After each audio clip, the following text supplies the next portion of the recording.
안녕하세요. 호랑이 책방의 마루와 메이입니다. 오늘 소개할 책은 전광용 작가의 까피딴 리입니다. 네, 이거 오늘 이 책은 저희가 이걸로 읽었는데요. 이 많은 단편세들 중에 하나. 우선 까피딴니의 뜻은 영어 캡틴의 러시아 발음이고요. 까피딴. 그리고 이인국의 이에서 까피딴입니다. 제목이 특이해서 저 학창시절에 읽었는데 이 제목만 기억나고 다시 읽기 전에 전혀 기억이 안 나더라고요. 왜 기억이 안 나세요? 저는 기억이 나던데. 왜냐면 그때 일제강점기 때는 친일, 그 다음에 광복되고 소련군이 들어왔을 때는 친소, 또 전쟁, 한국전쟁 후 미군정 때는 친미, 이렇게 시대에 따라서 카멜레온처럼 자기의 몸 색깔을 바꿔온 또 의사였잖아요. 의사가 주인공인 소설이 저는 기억이 나네요. 저는 하여튼 이번에 다시 읽어서 재밌게 읽었습니다. 이 책은 6.25 전쟁을 막 끝난 시점 주인공 이인국은 종합병원을 운영합니다. 이 병원의 특징은 먼지가 하나도 없다는 것과 둘째는 다른 병원에서 보다 진료비가 2배로 비쌌다는 거예요. 그래서 당연히 이 병원에는 권력 증가, 돈 많은 재력가만 이용하는 산이층 전용 병원이라고 해야 될까요? 네, 그럼 그의 성향에 어울리게 그는 일제강점기 때는 모범적인 황국신민이었죠. 친일파 의사였고 그때 한 번은 그 사상범이었죠. 독립운동가였던 춘식이 심한 부상을 당해서 병원에 왔을 때 대충 치료만 해주고 얼른 보내버립니다. 일본인이 무서워서 누가 그거 치료해주는 거 볼까봐 무서워서. 그러다가 해방이 되어 태극기 물결이 거리로 쏟아져 나오자 온 가족이 일본어를 능숙하게 잘한다고 국어, 상용가 이렇게 쓰여있는 종이가 걸려있는 액자를 이렇게 빼내서 종이를 갈기갈기 찢어버립니다. 여기서 국어는 당연히 일본어입니다. 이인국은 해방 후에 완장을 차게 된 춘식이에게 걸려서 감옥에 가게 됩니다.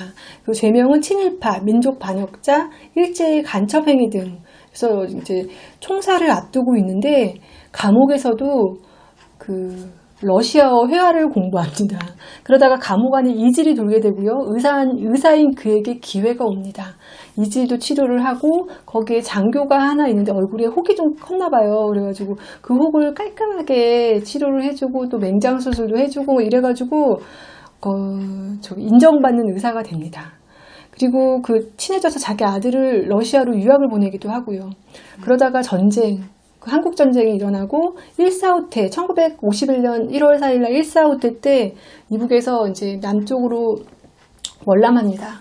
그러자마자 바로 친미파가 되고요. 그 아내는 거제도 수용소에서 죽습니다. 그러다가 이제 큰딸이 미국에 공부하러 갔다가 거기 미국인 교수와 결혼한다는 연락이 와서 이제 초청장을 받기 위해 대사관에 가는데요. 우리나라의 그 보물, 상감진사, 고려청자를 선물로 이렇게 가져가면서 마음에 들지 안 들지 고민하는 모습으로 이제 소설은 끝납니다. 그러니까 일신의 안락을 추구하며 살아가는 모습으로 이게 소설이 끝나는데요. 일단 이 주인공 이인국을 살펴볼게요.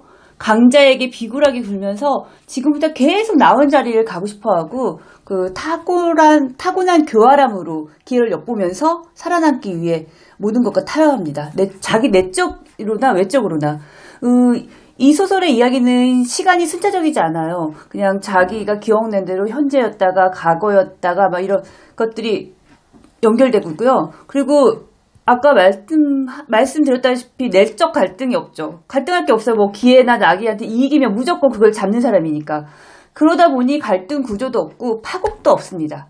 그때 이인국의 교활한 인기 운병만 덧붙여져요. 그러면서 이 소설은 캐릭터의 성격만이 극대화되는 특이한 구조를 갖고 있습니다. 작가는 역사의 소용돌이 속에서 미꾸라지처럼 사는 인간의 모습을 군더더기 없이 그리고 있습니다. 그 마지막 부분에 사마귀 같은 일본 놈들 틈에서도 살았고 닭사귀 같은 로스케 속에서도 살아났는데 양키라고 다를까? 혁명이 일겠으면 일고 나라가 바뀌겠으면 바뀌고 아직 이인국의 살구멍은 막히지 않았다. 나보다 얼마든지 날뛰던 놈들도 있는데 나쯤이야 하고 이인국의 희망적인 그 시선으로 이 소설은 끝납니다. 이 마지막 대사 보면서 이거 내 자서전 아닌가 하시고 깜짝 놀라는 분 계시지 않을까요? 많을 것 같아요, 우리나라. 네, 근데 그런 분은 우리 방송을 안 보니까. 독자 입장에서는 그 기회주의자가 스스로의 삶을 희망차게 그려나가는 거 보면 풋하고 헛없음만 나오는 결론인데요. 어느 상황에서든 잘 먹고 잘 사는 이인국은 우리나라의 청산되지 못한 역사를 상징하고 있습니다. 네네. 우리나라만큼 이제 식민 지배를 받은 후 일제에 부역한 사람들을 처벌하지 않은 나라는 없는 것 같아요. 그 프랑스만 보더라도 2차 대전이 끝나고 나서 독일에게 부역했던 사람들, 그 독일 군무원들, 아니면 매춘부들, 여자라고 봐주지 않았어요. 독일인과 사귀었던 사람들 모두 다 거리를 끌고 나와서 그 사람들 이름을 다 뭐 역사에 기록을 하고 머리를 다 삭발을 하거나 아니면 얼굴 이런 데다가 나치 문신을 그려놓고 행진하게 하고 엄청난 모욕을 줬거든요. 근데 그도 그럴 것이 그 독일인들이 독일군 한 명이 이렇게 죽으면 그 레지스탕스들을 10명을 잔악하게 죽였다고 해요. 그러니까 프랑스 입장에서는 정의를 살리고 그랬던 것이 좀 중요했던, 우리나라랑은 좀 다르죠. 프랑스에서 예가 있었습니다. 여자들이 로망, 샤넬 아시죠? 네네, 일로. 그 유치원 아이가 엄마가 제일 사랑하는 그림이라고 그 샤넬 로고를 어떤 아이가 그렸다던데. 네, 샤넬 이야기도 한번 해볼까요? 네, 가브리엘 샤넬도 이게 이제 약간 성공하고 그랬을 때 1940년에 독일군 고위 장교와 사랑에 빠집니다. 그때 이제 1940년에 프랑스를 점령했을 때 시기가 겹치는데요. 샤넬은 그 고위급 장교 덕택에 리치 호텔 스위트룸에서 안전하고 아주 행복하게 안락하게 삽니다. 다른 프랑스인들은 너무 힘들고 박해받고 독립운동하고 힘든데 샤넬은 좀 편했죠. 근데 장교는 또 나치 그 안에서는 거물급이잖아요. 그러니까 프랑스가 해방된 이후 정부에 이제 신문을 받았는데 윈스턴 처칠의 도움으로 신문에서 풀려납니다. 이후 죽을 때까지 리치 호텔에서 지내는데요. 프랑스 정부는 코코 샤넬이 죽은 이후에도 프랑스에 안장되는 것을 거부했다고 합니다. 우리나라는 어떻습니까? 지금 친일 하시는 분들 이렇게 국민묘지에 많이 묻혀 있는 거를 볼 수 있죠. 그래서 근데 그럼 샤넬은 지금 어디에 묻혀 있나요? 프랑스와 스위스 사이 어딘가에 묻혀 있다고 합니다. 그러니까 프랑스는 역사적으로 그녀의 행적을 용서하지 않았네요. 그래도 우리나라 얘기해 볼게요. 저희가 34년 11개월 동안 일제 강점기를 거치지 않았습니까? 일제에 개가되어 친일 부역한 사람들을 처벌하기 위해 1948년 8월 반민족 행위처벌법을 개정하게 됩니다. 그리고 1949년 1월 친일 혐의를 받던 7,000명을 검찰에 송치됩니다. 그리고 그들이 법의 심판을 기다리는데 1949년 6월 이승만 정부의 비협조와 또 미소 갈등 이념 속에서 이 반미투기가 힘을 잃게 돼요. 그 국회 뿌락지 사건이 있었죠. 네. 또 그리고 반미투기 사무실이 경찰에 습격돼요. 그래서 이 반미투기 위원들이 오히려 빨갱이다, 간첩이다 몰아가서 구속되고요. 반면에 친일 혐의로 구속됐던 사람들은 다 석방되고. 네, 그러니까 저희가 그 청산을 코앞에 놓고 놓친 이 사건이 아닌가 안타깝습니다. 1949년 10월 결국 반미투기는 해체되고 말아요.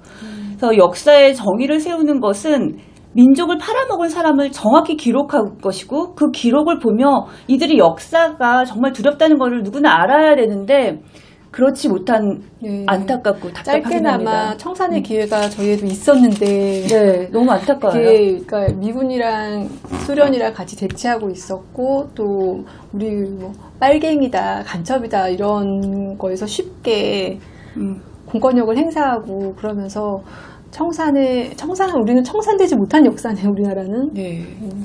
카피타니를 통해 자기만의 안위를 위해 사는 인간이 어떤 건지 잘 봤고요. 기회주의적으로 사는 사람이 과연 이인국 한 사람만이었을까, 당시에. 일제강점기 35년이 너무 길어서 최남선, 이강수 이런 사람들은 그냥 넘어간 거잖아요.